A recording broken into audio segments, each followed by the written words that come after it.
এমন আগুন যা দুনিয়ার আগুন থেকে ৭০ গুণ বেশি তীব্র হবে। মানুষ তাতে জ্বলে পুড়ে যন্ত্রণায় ছটফট করবে, কিন্তু মৃত্যু ঘটবে না। সেখানে এমন ভয়ঙ্কর ঠান্ডা থাকবে যে মানুষ বরফের মতো জমে যাবে। সেখানে খাবার হিসেবে দেওয়া হবে কাঁটাযুক্ত বিষাক্ত জাক্কুম ফল, যা খেয়ে মানুষ যন্ত্রণায় ছটফট করবে। গ্লাস দিয়ে তাদেরকে পান করানো হবে ফুটন্ত পানি, দুর্গন্ধযুক্ত রক্ত ও পুজ।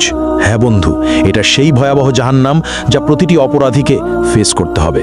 আসুন এই ভিডিওতে সেই জাহান্নামের শুরু থেকে শেষ পর্যন্ত গল্প শুনে আসি, যার প্রতিটি কথা কোরআন ও হাদিস থেকে নেওয়া, কিন্তু দৃশ্যগুলো আর্টিফিশিয়াল ইন্টেলিজেন্সের সূক্ষ্ম কল্পনা শক্তির তৈরি। ইসরাফিল আলাইহিসসালাম প্রথমবারের মতো একটা দীর্ঘ গভীর শ্বাস নিলেন। তারপর ঠোঁট ছুঁয়ে দিলেন শিঙায়। অতল গহ্বর থেকে উঠে এলো শিঙার শব্দ, ভয়াবহ হাড় কাঁপানো শব্দ। প্রথমে তাতে কেঁপে উঠল মক্কা আল মুকাররামা, তারপর সেই ঢেউ ছড়িয়ে পড়ল মদিনা আল মুনাওয়ারাতে, আবৃত করল মসজিদে নববীর প্রতিটি ইট, প্রতিটি স্তম্ভ। কাঁপল ইস্তাম্বুল, দুলে উঠল ঐতিহাসিক আয়া সোফিয়া। লন্ডনে থেমে গেল বিগ বেনের সময়। নিউ ইয়র্কের আকাশচম্বী দালানগুলো গর্জে উঠল ভয়ের কম্পনে। টোকিওতে যন্ত্রপাতি ছিন্ন ভিন্ন হয়ে পড়ল। একই মুহূর্তে গোটা পৃথিবীর প্রতিটি প্রান্তে ছড়িয়ে পড়ল সে বিকট শব্দ।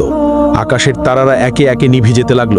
সেই দীপ্তিমান সূর্য ডুবে গেল অদৃশ্য অন্ধকারে, আর চাঁদ ভেঙে টুকরো টুকরো হয়ে গেল আকাশের বুকে। মুহূর্তেই সমগ্র মহাবিশ্ব এক বিশাল কবরস্থানে রূপ নিল। নেমে এলো নীরব নিস্তব্ধতা।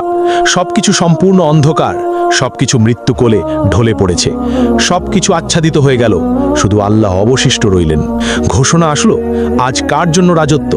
কিন্তু কেউ উত্তর দিল না। কতক্ষণ স্থায়ী হলো এই ভয়াবহ নীরবতা? 40 বছর, নাকি 40 দিন, নাকি 40 ঘন্টা? কেউ জানে না, কারণ সময়ও থেমে গেছে, স্থানও বিলীন হয়ে গেছে। শুধু আল্লাহ জানেন এই অপেক্ষার দৈর্ঘ্য কত হবে।